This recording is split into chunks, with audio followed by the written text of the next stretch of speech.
Welcome back to After Hours, guys, with me, Jimmy Thistle. Today we've got Ashley Howard.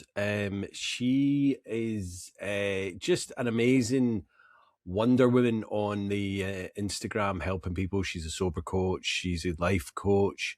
But her life, started out being brought up by her single mum who was out working a lot of the time. And she thinks that a lot of that kind of, not being kind of monitored 24/7 kind of led to a kind of a little bit of less like that led to her drinking because she would not be kind of supervised a lot of the time, so she could get away with things and kind of just but the point was she was a straight A student, doing sports, doing ticking all the boxes and doing everything that was expected from her. So from the outset, she was doing great. So she was drinking like everyone else her age, her peers, so it wasn't a huge big deal until she went to college. And again, yeah, it was just social drinking. She was doing all her classes, but at the weekend she was just kind of going in blowouts. She got arrested at 19 for like drunken possession and being underage. So she had to do community service and all these kind of things. A couple of years later, she got a DUI.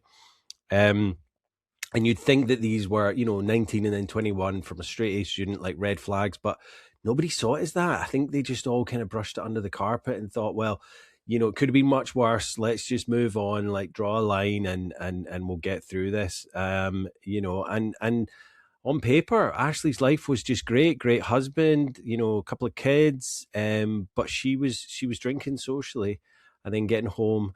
And as she said, like her happy place was when all her family were, in bed, asleep, and she could do her proper drinking. And that's the thing. That's the kind of secret drinking aspect of it, where it's not a social thing anymore. We're just doing it because we need it, I guess, I guess she said she knew she needed to wake up from it and get away from it, but she just didn't know how to. And she wasn't ready. So that comes later. But yeah, sit back, guys.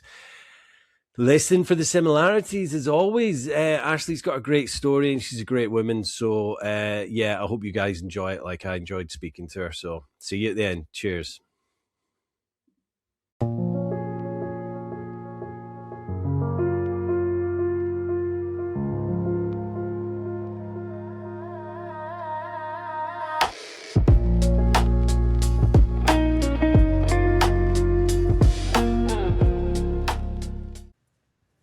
Ashley, welcome to After Hours. How are you today? Hey Jimmy, I'm doing really well. Thank you. How are you?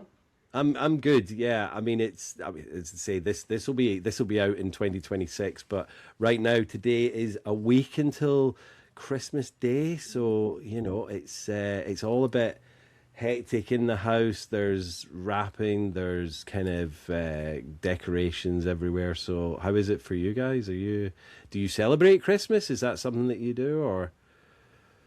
Oh yeah. Yeah, we are big Yeah. Christmas celebrators here. I'm in the US. I live in South Carolina. I have Mhm. two kids that are still fairly young. They're 8 and 5. So we have Right. all the elves, the elf on the shelf. We have Christmas gifts under the tree. It's just craziness over here.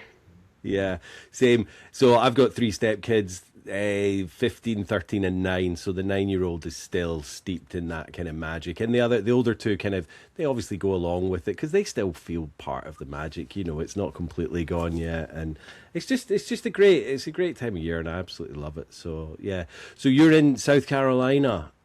Is it Yeah. warm still there? I mean, what's, Yeah, it's fairly warm, so we really yeah. don't get snow. I think we Right. got a dusting last year and everything shuts down, but Hmm. it's warm enough that we can have like a light jacket. It's not too No. cold, which I'm originally from Pennsylvania, so the northeast of the Oh, country, and we yeah. get a lot of snow, and I'm grateful for the milder weather now for sure. Yeah, yeah. See, we're fairly mild here. We probably won't get snow, but it's just that damp, miserable, pretty kind of cold, but not cold enough for snow. So I'm a gardener, so Mhm. I'm out in it like in all weather. So I'm enjoying being in the evening. It's raining outside now, and we're gonna have a lovely little chat, Ashley. So thank you for giving up your time. Uh, Tell us really, what was your childhood like, and when did you have your first drink? Yeah, I would say fairly normal childhood. Aside from being the daughter of a single parent, my parents divorced when I was very young. So Hmm. my mom had three children. She was a nurse, so she was working all day long. We had to go to school, and then we would go to an after school program because my mom was still at work, and then we would be picked up very late. So my childhood was really, I was raised in more of these like daycare type settings than all I Hmm. wanted was my mom to stay home, and that just wasn't possible. But I Yeah, actually think that upbringing led me to start experimenting with alcohol and experimenting with things that I know I shouldn't, because my mom did her best, but she was at work a lot. So we yeah. had more time on our own. We did have some time that we didn't always have adult supervision. So when I really think back on like when was my first drink, I think I was probably 14. I remember being at a friend's house and we were in the basement and someone had a bottle of something. Hmm. And I don't think I felt anything, but I did take a drink of it. And in that moment, I felt like, okay, I feel accepted. I feel like I have more confidence. And even at 14 years old, knowing that was like, I knew that I had sort of unleashed something within myself. And that's probably where it started. Yeah, yeah. And it's scary, isn't it? I mean, I think I would say like 95% of the people on the podcast are like 14. I was 14, and I've got, as I say, I've got stepkids, and, they're gonna try it. I don't think they have yet, or maybe they've had a taste like yourself, but like they haven't come in, steaming drunk yet. And I hope that doesn't happen, but it's one of those things. And but it was a different era back when I was drinking at an early age, and I just loved it. I don't think like you. My parents split up when I was 6, and my mum was working all the hours. I think she had 3 different jobs. We didn't go without, because she was providing. But yeah, there was times where my brother and me maybe had a little bit more freedom than others, and yeah, and I guess I kind of made my freedom as well, because I would just kind of push the boundaries to try and see what I could get away with as well as I kind of got older. So how did your kind of drinking develop through your teen years? Was that like keg parties and that? Well, I excuse my ignorance. This is just what I see of America from the movies. It's like keg parties and yeah, It's like those movies that everyone has red Solo cups, and yes, there was a lot of that in my college years. But I think if we look at high school, ages yeah, like 14 to 18, it was a lot of sneaking around. So for mm, me, I even remember this was before cell phones and we could track everyone's location. Like I would say that I was going to sleep over at my friend's house, and my yeah, friend would say that she was sleeping over at my house, and then we would be, essentially, we had our cars. We were 16 years old, hmm, so we would just be out for the night, and parents didn't really question it. They assumed we were at each other's houses. yeah, So we would literally just find someone who was having people over, a yeah, basement, like it was anything that we could just like get our hands on. And if that usually meant there was alcohol there.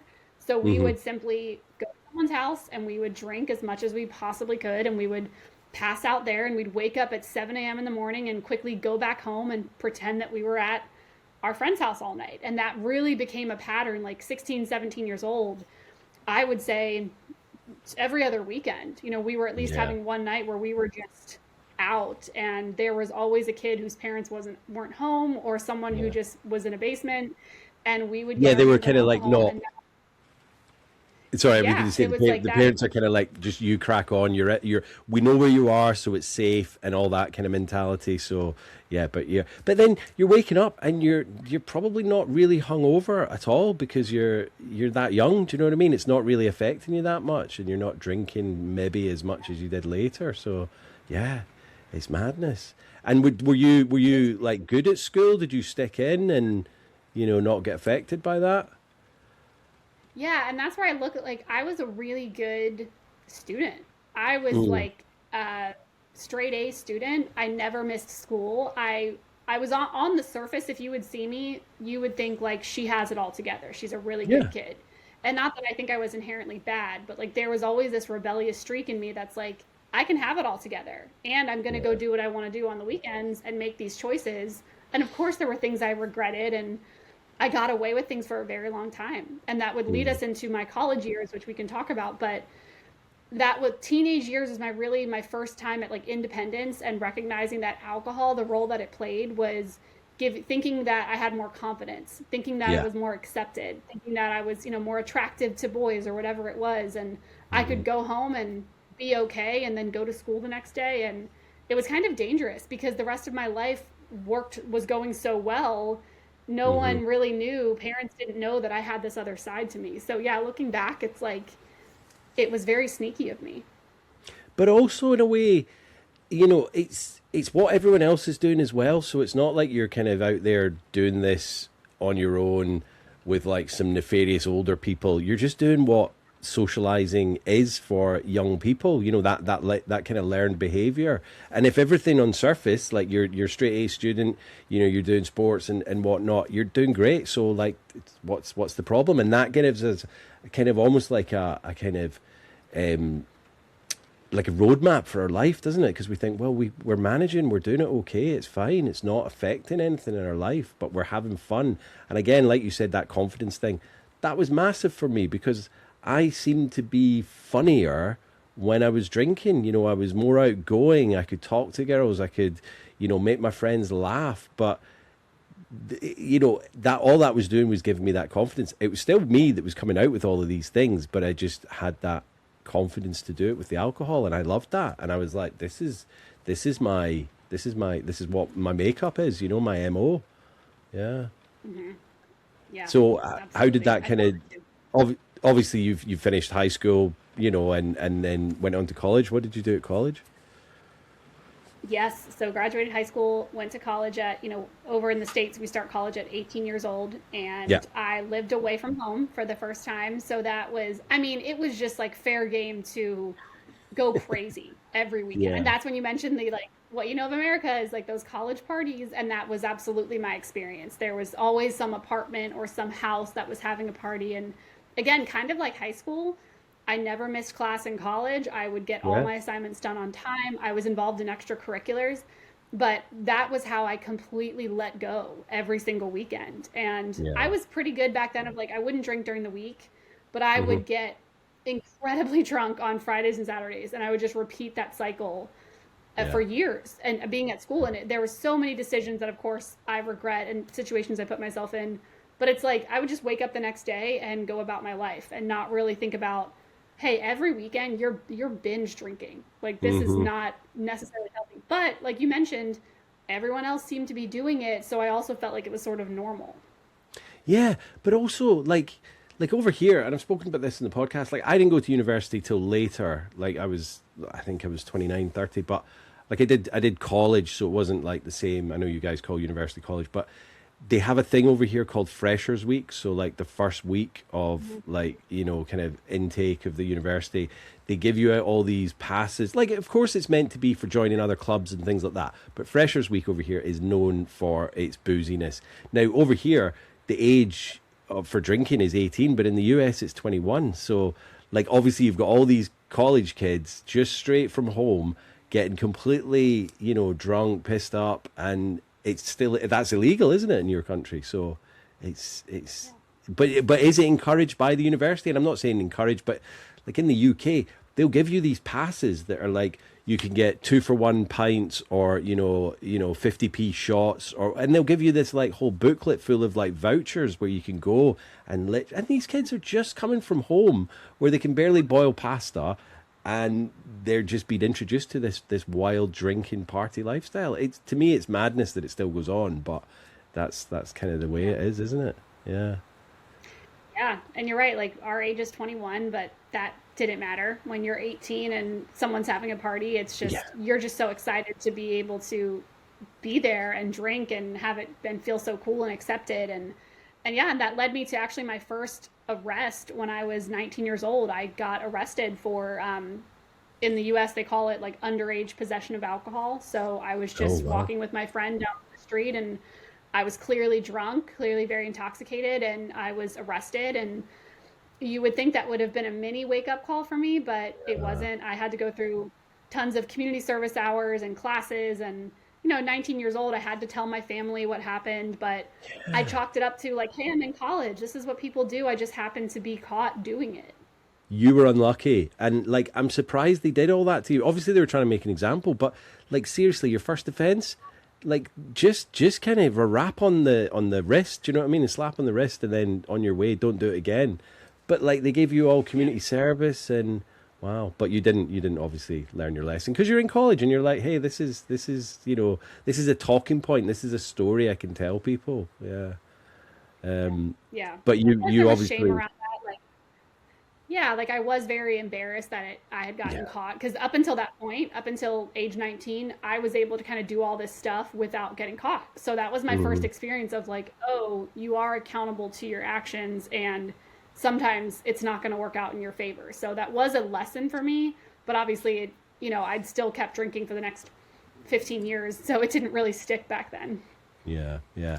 And did that like affect because that's like on your record or whatever, would that affect any of your kind of job, kind of prospects or anything like that? Or was it just such a minor kind of, criminality that it was okay, you weren't too worried about that? Yeah, that's a good question. As far as I remember, I think that one it did not stay on your record, your permanent Hmm. record, because it was a first offense. And once I had completed my classes and my community service, like I believe it did disappear. So Yeah, by yeah. the time it disappeared, I was still in college. So it did not affect like potential jobs, which was a good thing. Yeah, yeah, yeah. That's good because, like, it can, and I think it's more so in the US because I watch documentaries and things like certain, like even just getting like shoplifting or something like that. That can be on there for their life. Do you know what I mean? And then it's like you're never going to get like the jobs that you maybe dreamed of because you've done this one stupid thing when you were, in college or whatever.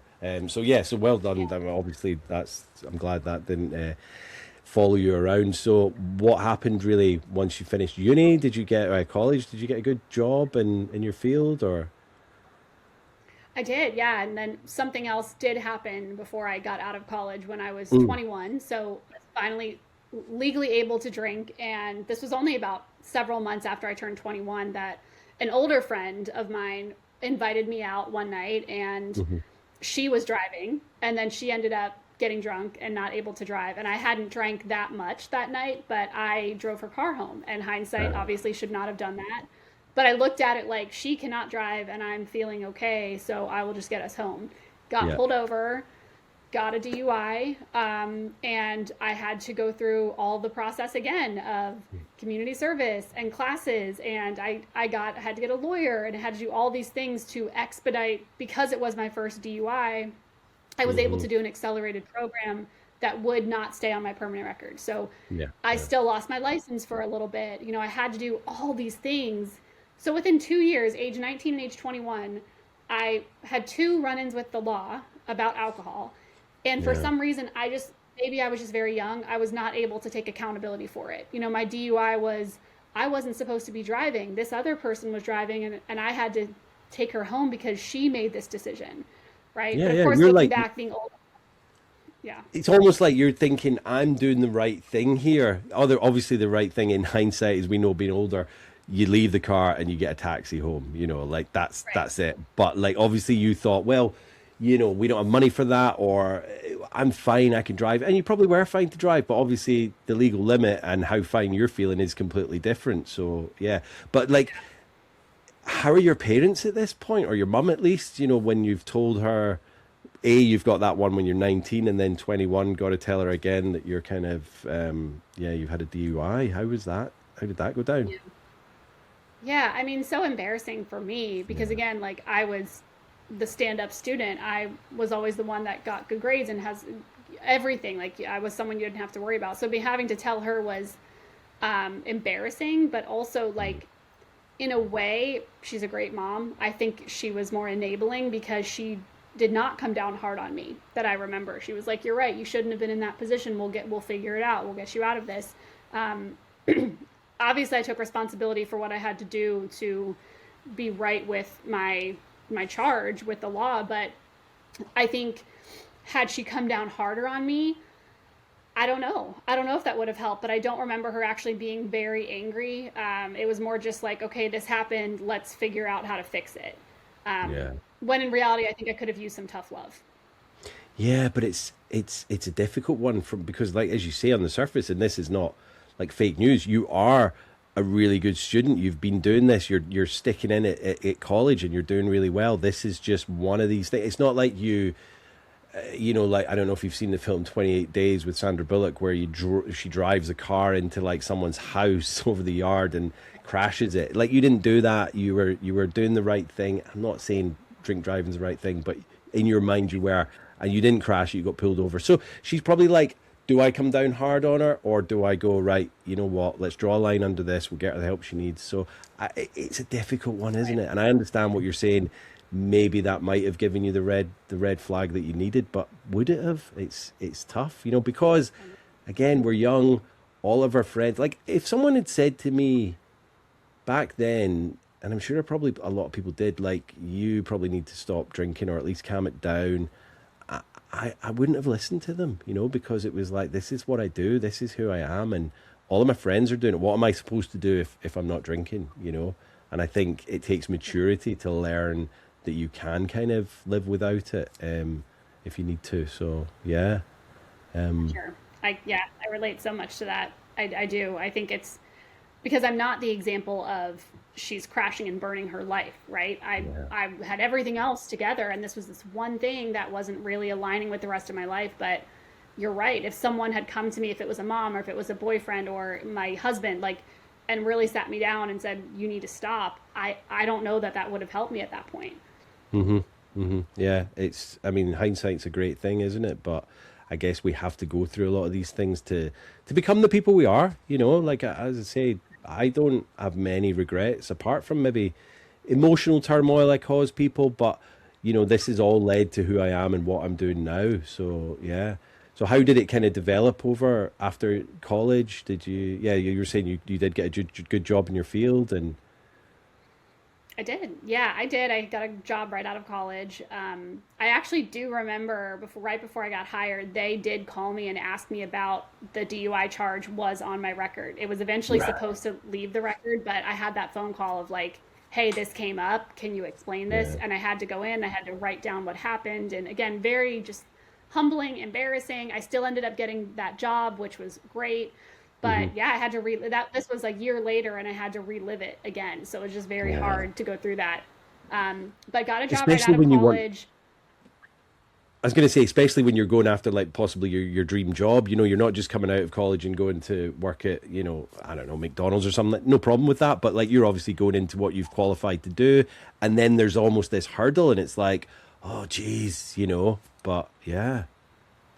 Yeah, yeah. So very grateful to have still gotten hired at that job. Being 22 hmm years old, and it was actually on a work trip that I met my current hmm husband. That so we met randomly when I was 23, and decided to leave that job and move halfway across the country to be with him and start this new adventure. And alcohol was always along for the ride. Like it was always Yeah. that passenger in my life. And my husband actually is not a was never a big drinker. So I actually Okay. am so grateful now looking back. I'm like, had I ended up with someone who was as much of a drinker as I was, I don't know. I don't know what could have Yeah. happened, but he really calmed me down over the years. And, it's hard to sum up 10 years of my life, but we ended up getting married. We have two children now and moved several more times. And, we've been settled here for a while. And I started my own business. So after leaving a corporate job, I started a fitness coaching business that I grew for the last 12 years. And now I do life coaching and sober coaching. But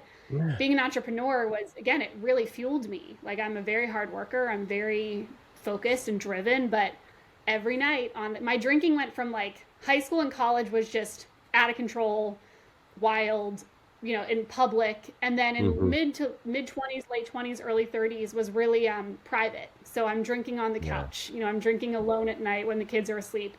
I'm going out, but I'm being very in control socially, and then getting drunk when I get home. Like it had Yeah. to be behind closed doors because I had to protect the image, especially as a business owner and promoting my lifestyle of health and fitness.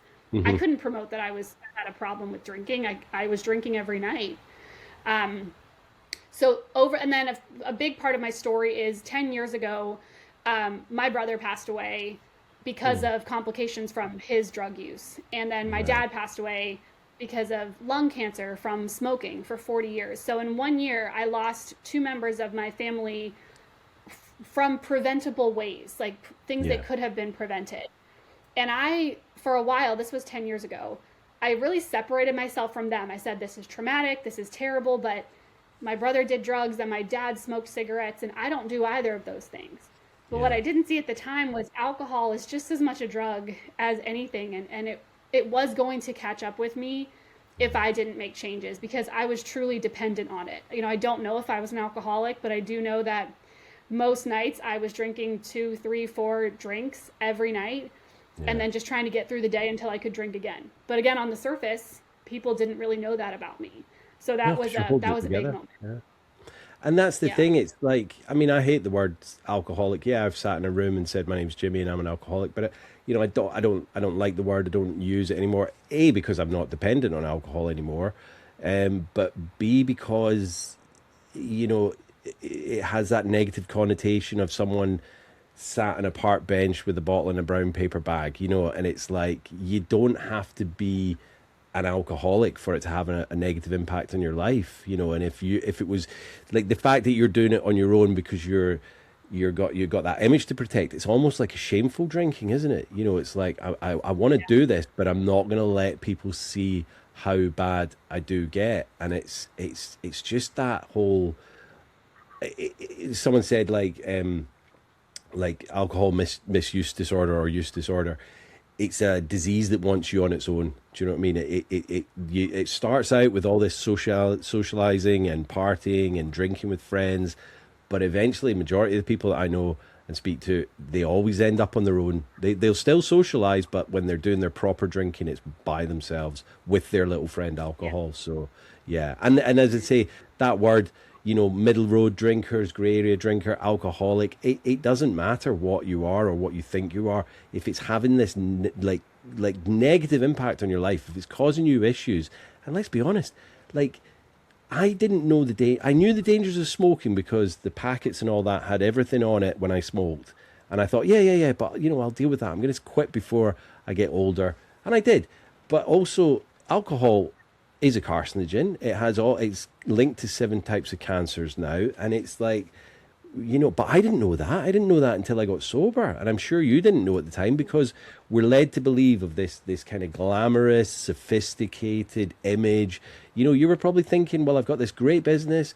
I'm going to come home. I deserve a glass of wine, and I'm going to put it in a really lovely wine glass, and I'm drinking because I'm successful. And I'm sure that's kind of one of the things you're telling yourself, even though deep down inside you think, yeah, I need to stop this at some point. Yeah. And how was your Yeah. husband kind of?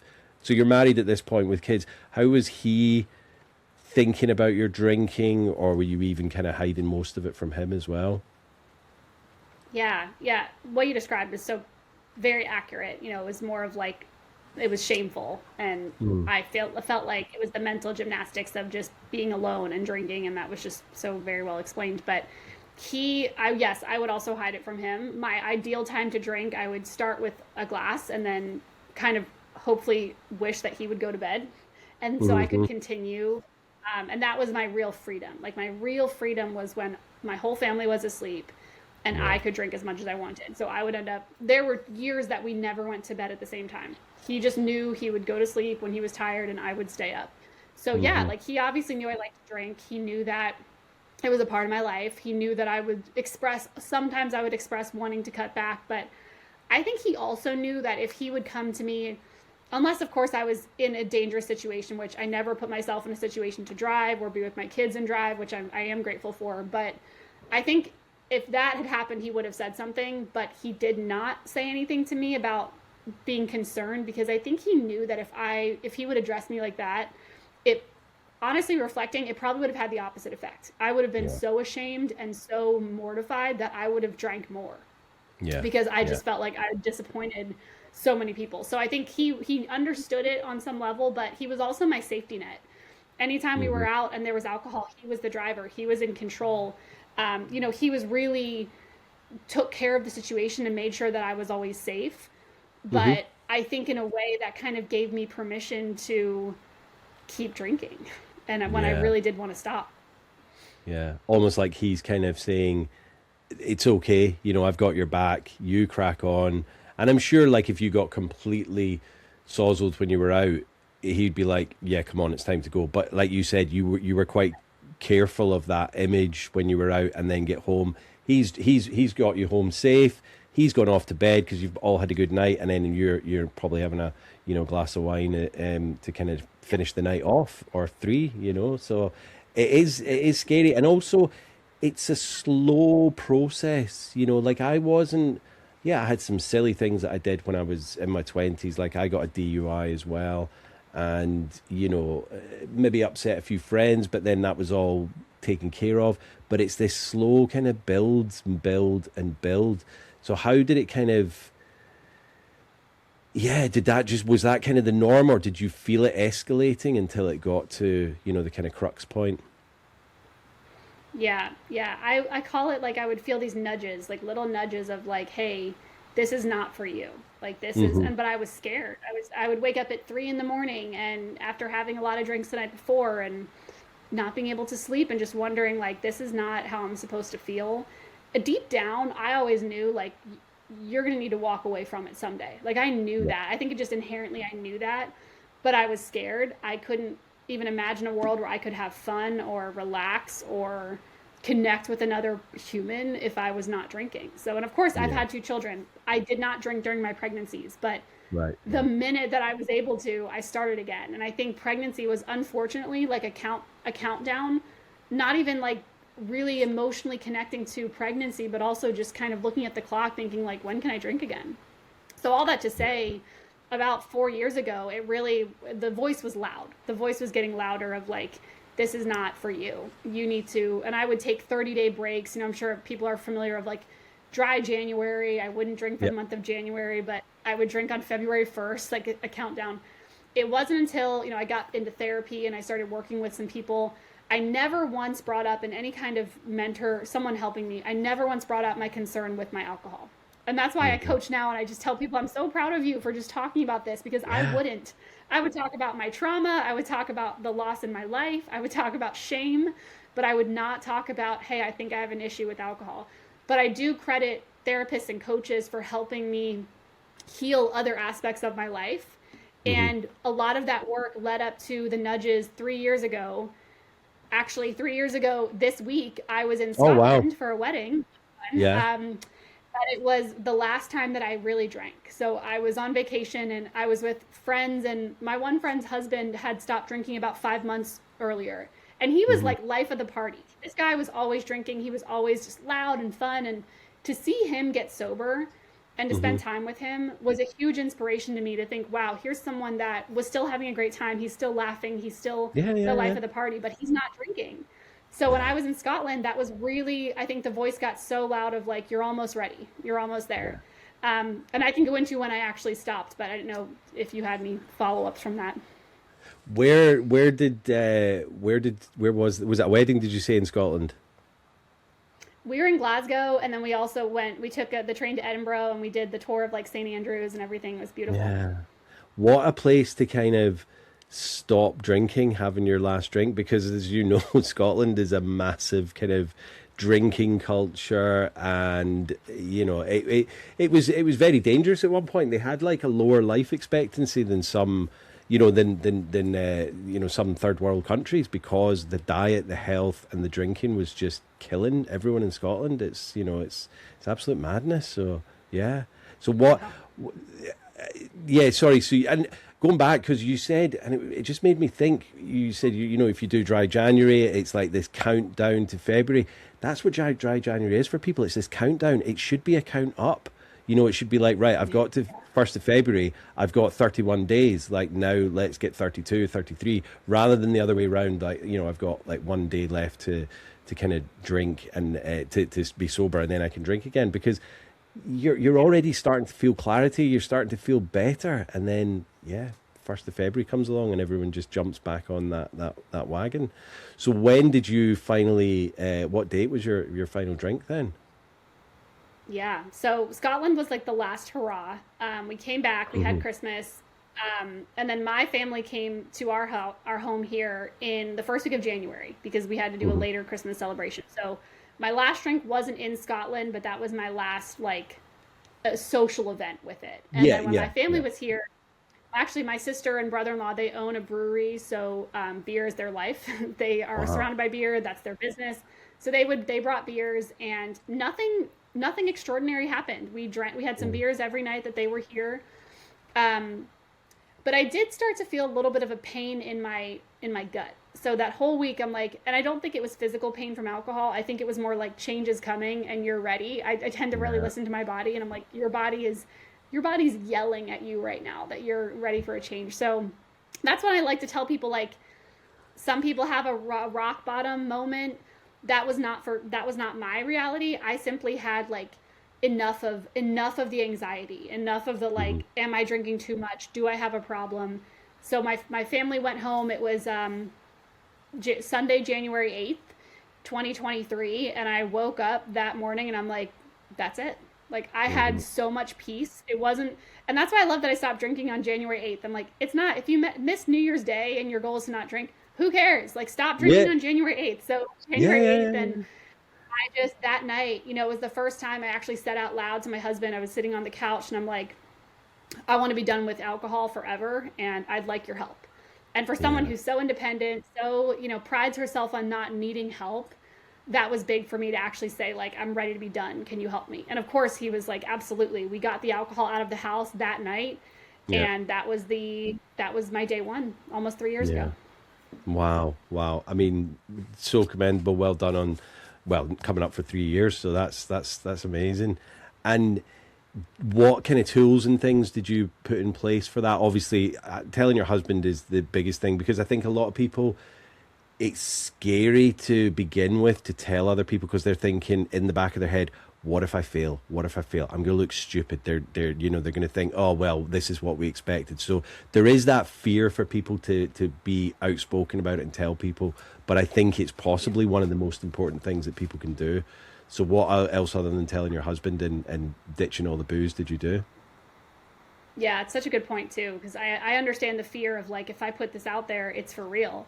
And I Yeah, would say, like, just tell someone you trust. Like, it doesn't have to yeah. be a public statement. Even if you're like, hey, I don't know if this is forever, but I really would like help for now. Hmm. That's what I did. But yeah, I don't know if it's big in the UK, but we have this fitness challenge called 75 Hard. Have you heard of that? I haven't. No, 75 hard. Right. What's that Yeah, entail? if you look at it on Instagram, you can look up hashtags, but an Yeah. American guy created it. But it's a 75-day challenge, and there's certain parameters. It's very popular here. So you have to do 2 workouts a day. One of Hmm. them has to be outdoors. Take a progress photo, drink a gallon of water, and no alcohol. So the Okay. minute I stopped drinking, I decided one day later on January 9th, I was going to start the 75-day challenge. And Yeah, yeah. because of that, I knew I had social events coming up. I knew I had dinners coming up. And it's such a well known challenge here that I wasn't ready to talk about what was happening within me. So on that Hmm. first, social outing, people are like, "Why are you ordering a mocktail?" And I'm like, "Oh, I'm doing 75 hard." Immediately, Yes. people understood. So I think if you have something publicly, like a fitness challenge, right, like a Yeah. 30-day cleanse, it's just nice to be able to have that while you're working through a lot of stuff internally, because you Yeah. don't have to disclose everything. So that was hugely helpful for me.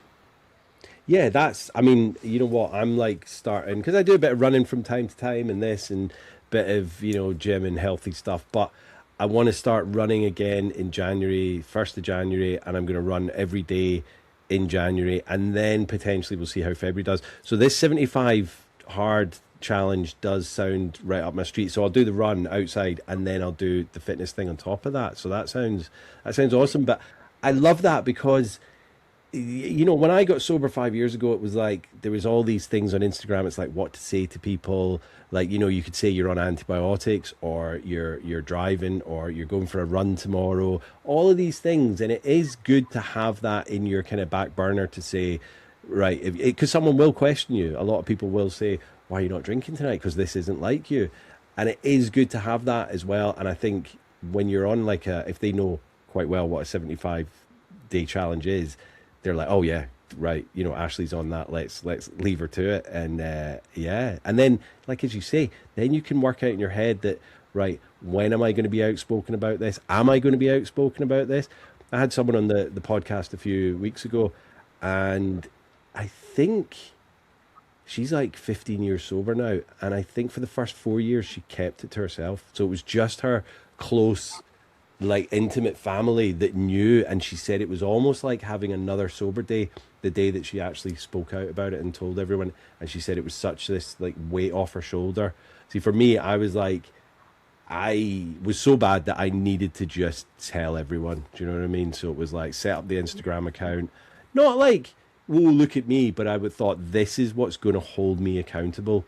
Um, so I was just posting like a daily meme or picture, and just putting my day count up, as it went up from, I think the first day I posted was like day 13. And I did that every day for 500 days. And that was my accountability. I know. And it was weird that from my sober date to when the 500 day was, it was the 1st of January, 2022. So it was like, it just fell on that, the 1st of January. So it was crazy. I didn't plan that, obviously, because I didn't plan the day that I got sober.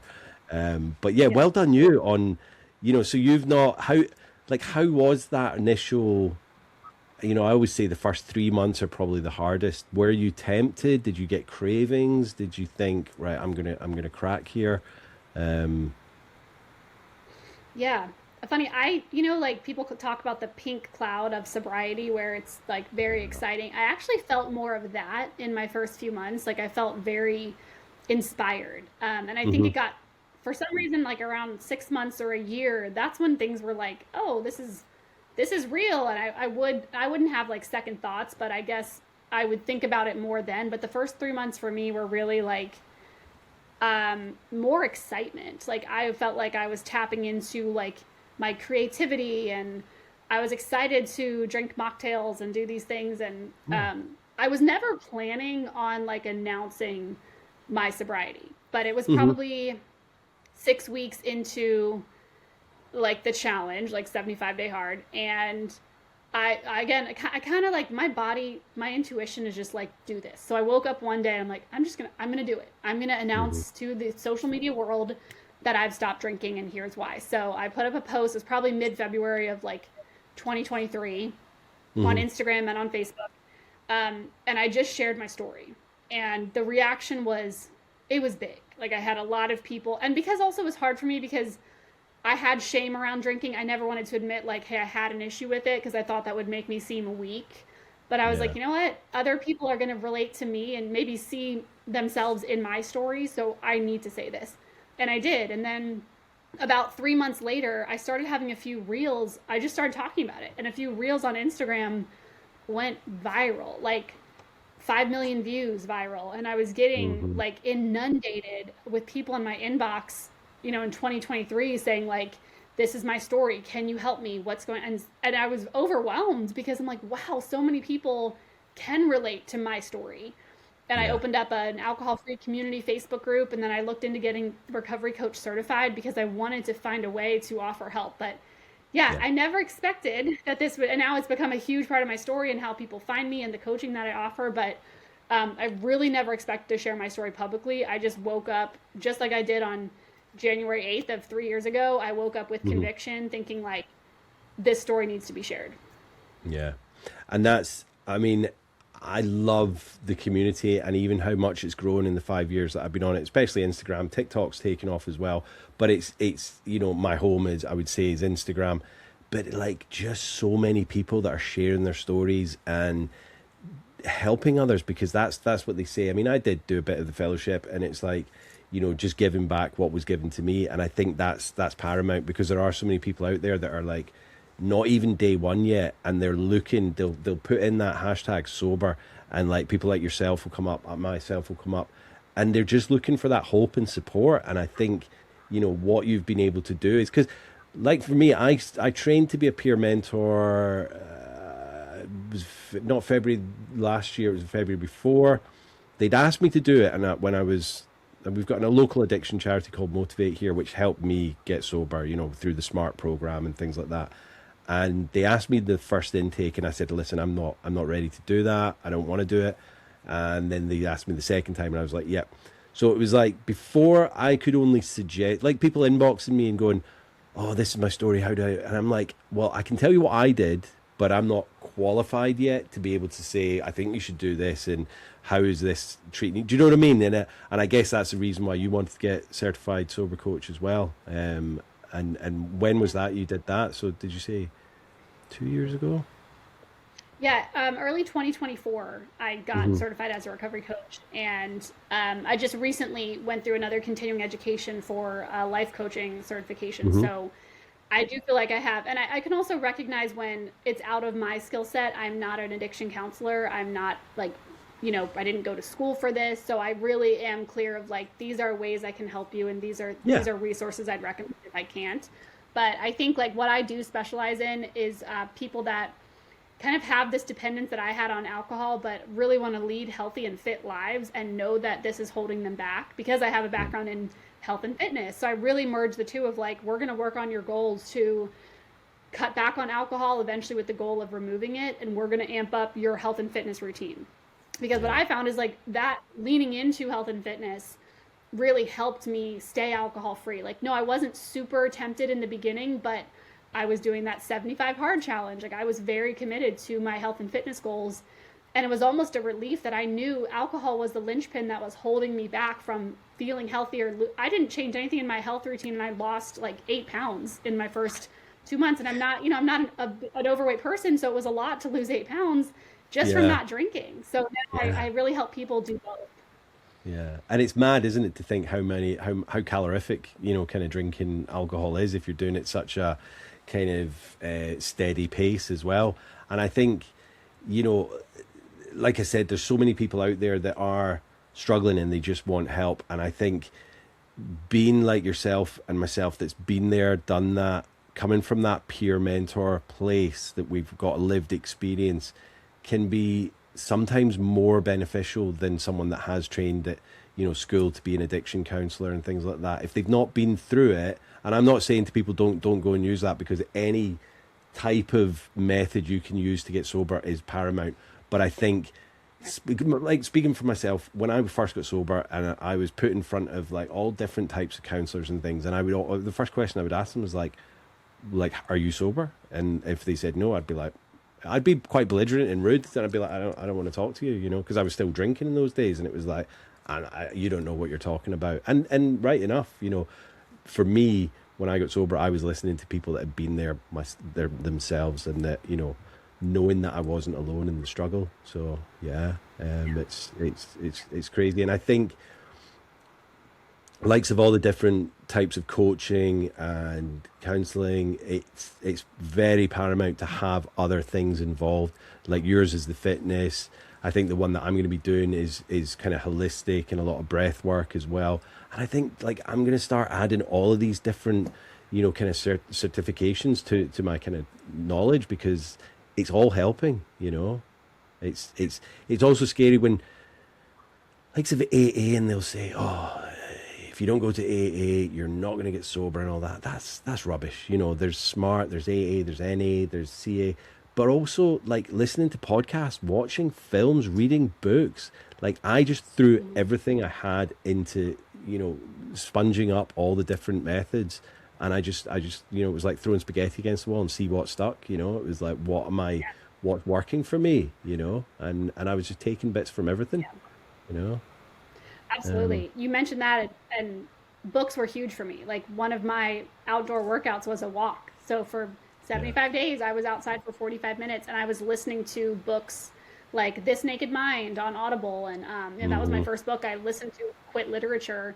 I always knew I wanted to read that book, but I always was afraid because I'm like, as soon as I read this, I can't unread it. So Yeah. as soon as I Yeah. stop drinking, I'm like, I'm ready. And, I encourage people to read those books, whether they've become sober yet or not, because knowledge is power. And I think, like, do most people know that alcohol was established as a carcinogen in 1988, like 37 Yeah. years ago? Like, most people don't know that. Most people don't know the link between no amount of alcohol is safe for risk of cancer and things like that. And those were things that Hmm. I did not, I was literally like, if you picture an ostrich, like put their head in the sand, that was me. Like I knew it was bad, but I didn't want to know about it. I didn't want to talk about it. So when Hmm. I was ready to stop drinking, I allowed that knowledge in. And I think, part of my community is we oftentimes read books together and talk about it, because whether you're sober yet or you're sober curious, I encourage anyone to just educate yourself. It doesn't mean you have to Hmm. feel shame or judgment, but we weren't taught this stuff. As you know, I'm in my 30s. As a millennial, we were not taught the dangers of alcohol. We were taught that alcohol is the answer. Yeah. So I would encourage that to anyone for sure. It's mad. I mean, like I'm on the Isle of Man, and we've got that. Like as I say, motivate go into the schools, and they don't go in and do a talk on drugs. They do a talk on drugs and alcohol. So they're explaining the full dangers of it all. Because I think I don't know in the US, but like back when I was at school, yeah, you'd get some people coming in going, yeah, drugs are bad, don't do that. But there was never alcohol linked in with that. But now they're starting to do that, and especially over here. And I think it's fantastic because I think the youngsters, the new generation coming through, they definitely are a bit more wary of it because they're using the internet, they're googling it, and if they're seeing there's no safe level of alcohol that doesn't have a link to cancer. Like you said, 1988, WHO categorized it as I think category one carcinogen, like tobacco, asbestos, and radiation. Like, why is it still being? If it was discovered today, it wouldn't be legal, which is just Right. absolute madness. And I think I almost sometimes feel like I've got a friend who said to me back when I started the podcast, he said, "Oh, I don't want to listen to your podcast because he said I think it might, make me want to stop drinking." I was like, "Okay, fair enough. Don't listen to it then." Because he thought like if he's going to hear things, it's like. So I almost feel like, am I sounding like a bit of a flat earther? Like I'm telling people this stuff that's absolute rubbish? No, this is all like fact and research that I've done that's out there, and it's just not being publicized as much. I think it will eventually, but I think right now they're making too much money off of it, and they're like, well, why should we stop doing that? People want to drink. All I'm saying is put some labels on the bottles and let people know the warnings. Yeah. Yeah, Yeah. yeah. Ashley, do you regret getting sober? No. No, no. I always say my only regret is not doing it sooner. In Not doing it. 2014, I did my first yoga teacher training, and it was 11 years ago. And we had to write a letter to ourselves, and I still have that letter. So in April of 2014, part of my letter that I wrote to myself was, "Please stop drinking. You don't need it." So I knew 11 years ago I wanted to stop. I knew this seed was planted a long time ago. Yeah, The only thing I will say is like, I guess I wasn't prepared for. I was always kind of a person that didn't really feel a lot, and I think alcohol had a lot to do with it. I wasn't very happy. I wasn't. I was never very sad. I was like very just in the middle. And the yeah, last 3 years, I've really had to learn like to navigate my emotions and to know that it's okay to feel bigger emotions. I've cried more in the last 3 years than I probably ever have, and I've laughed more in the last 3 years than I probably ever have. So yeah, I think life was meant to experience the extremes, and I think when we numb ourselves, we only live in the middle. And I think that's yeah. that's something I had to get used to. But I wouldn't trade it. I would not trade this like big emotional life for being numb like I was for so long. Yeah, no, I think that's amazing what you said there because it's this numbness, this escapism of living our lives, and it's like people say you see memes and it's like they're on top of a boat with a bottle of whiskey or whatever or Bacardi and they're living their best life. No, no, no, no. This sober life is living my best life because I'm aware of everything. Yeah, there's good days, there's bad days, but I'm not numbing any of it out. I'm experiencing it to its maximum potential. And I think we're too we're living in this world where we've got phones and computers and even like having your AirPods in all the time. There's constant kind of updates coming through, like, oh, you've got a text message when I'm listening to an Audible book. So there's constant distractions, and for me, like I was terrified to be alone, like on my own and with my own thoughts. So I would just drink to kind of block that out and just kind of go, right, yeah, see you later, reality type thing. And it was like, once I actually started, when I first got sober and I moved into this little cottage over here, just me and my cat. I didn't have a TV. Yeah, I had a laptop, but I was like, I just enjoy sitting, maybe a bit of music or reading a book, but no full distractions. Like my phone was there, but like for a long time, I didn't really know many people over here apart from my recovery mates. So my phone wasn't ping, ping, ping, ping, ping, and I just enjoyed that time. And I think a lot of people need to learn to just be with themselves, and enjoy who they are, and like getting to know who I was always supposed to be was the most rewarding thing sobriety's brought me, and it's still rewarding now. It's still only the beginning. Yeah. Yeah. Yeah. Yeah. What advice would you give to someone that was thinking of getting sober, or on like just early days? What advice would you give them to, especially with this time of year? Christmas is tough. Christmas is tough. Just the word of advice is like awareness is already progress. So if you are already thinking about your relationship with alcohol and you're curious about what alcohol would like a decreased alcohol lifestyle would look like, what I Hmm. found in my coaching is a lot of people are so hard on themselves. So give yourself some grace. And I think if it's unrealistic, we're recording this right around the holidays. If it's unrealistic for you to think about not drinking over the holidays, I Hmm. would say make your plan now that what's January going to look like. Plug into an accountability group, commit to dry January, but like you were saying, don't consider it a countdown. Could it be a count up instead of just Yeah. getting through the month?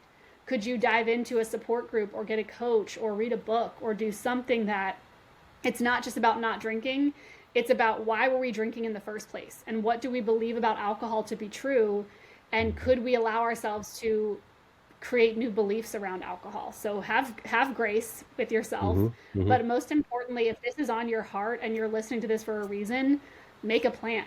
What are you going Yeah. to do come the new year? Yeah. Yeah. No, I love that, Ashley.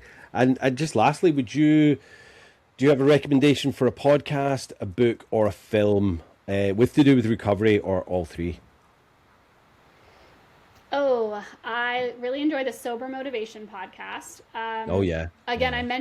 I mentioned This Naked Mind by Annie Grace, which Yeah. I think is very helpful for reframing your beliefs about alcohol. I'm currently leading a group. My free community is doing the Alcohol Experiment by Annie Grace right now. So it's literally a 30-day experiment to give up alcohol, and they're very short journal prompts each day to get you thinking about how you're feeling in these 30 days. So that one is a huge one if you're ready to you're ready to take that commitment to do 30 days Hmm. alcohol free. Um, I think that's it. I think just those two books were really, really helpful for me. And I get one more book that was helpful was Push Off From Here by Laura McCowan. It's Oh yeah. 9 essential truths to get you through sobriety and life. And so, regardless if you're sober now or considering, the 9 truths are just like universal. You can apply them to your life. And I think it's just a really special book. Yeah. No, that's awesome. Thanks, Ashley. And where can people find you? Like your website, your Instagram. Yeah, I hang out a lot on Instagram. So Yeah. my Instagram is coach_Ashley88. So I am on there. I do have a free community on Facebook. With the information's on my Instagram bio. Every Hmm. month I run free challenges for anyone that's wanting some extra support. So you can find me on there. Cool, cool. I love it. Obviously, I'll put all this in the show notes and the literature as well that we've put on there. So yeah, thank you so much for coming on and giving up your time and sharing your story, because we appreciate you, Ashley, and appreciate your sobriety. So thank you. Yeah, Jimmy, thanks so much for having me. This was a great conversation. Good. Well, speak to you soon. Cheers, Ashley. Thank you. Thank you so much, Ashley. Such a great conversation, great chat with you. And like when she had that epiphany and saying to her husband, "That's me done. I would like you to help me with this, but I'm done with alcohol." So getting rid of all the alcohol out the house that night, and that was her day one. And sometimes it can be that simple, just that thing where you've had enough of it. And I think a lot of people out there that are still drinking, they have had enough of it, but they're just not connecting those dots to saying, right, I need to give this up, because we live in a world where it's just so hard to give that up. And that's the scary part, even though we know we're done with it, the thought of not drinking again. It shouldn't be this holdover us for the rest of our life, this whole kind of control thing. It's like, oh my God, I can't imagine a life without alcohol, even though I only drink, this and this and that. You're probably drinking more than you say you are anyway. So, just knock it on the head, because it's not serving you any purpose. And like Ashley, your life can be so much better without it. It's like that whole, once our eyes are open, we can't look back, and we just want other people to see it for how we see it. Ashley, did use the 75 hard day challenge to just kind of tell people at the beginning, I'm not drinking because I'm doing this. And that was good. That was 75 days to get our head into kind of gear and go, right, I know what I'm going to tell people once that's done. I've given up boozing. But for that first initial thing, it's that hard thing, because society says you should drink. So, to segue into my sober seasons, it started today, which is the 21st of August. 21st of March. It runs until the 21st of June. And it's basically 90 days. It's the season, it's the equinox to the solstice, and solstice to the equinox. So it's ongoing all year, but it gives people that starting boost to just go, I want to do this for 90 days, see what happens. So it's not like, we're saying give up forever, but the majority of people on the group on Facebook are sober. And they've done their first couple of seasons or whatever, and they're still going. So just why not give it a go? Because a month isn't it long enough? Do it for 90 days. But yeah, as I say, Ashley's doing amazing things. She's now doing the well, it's probably finished now, so I do apologize, because we recorded this a week before Christmas, so there was a little bit of mention of Christmas in there. Now we're in spring, so apologies in that. But I'm sure she'll be doing another alcohol experiment from Annie Grace's book in the near future. So yeah, just check her out. She's got an amazing Instagram page, great website, and as I say, she'll be over 3 years now, because that was the 8th of January. So yeah. All good here, guys. Just kind of gearing up for the sober seasons and springtime, and enjoying it, and just trying to get people out on get people listening to my reels and watching my reels, so that they can go, well, why am I still doing this? Because that's the whole point. I'm just trying to get people a little bit more educated on why they're drinking, because they don't need it. So yeah, if you like this episode, hit the share button, hit the like button, hit the 5-star review button, leave me a comment, because it really does help people, get to the podcast. And if you've been enjoying it, then you want other people to enjoy it as well. So please do that and share it about, guys.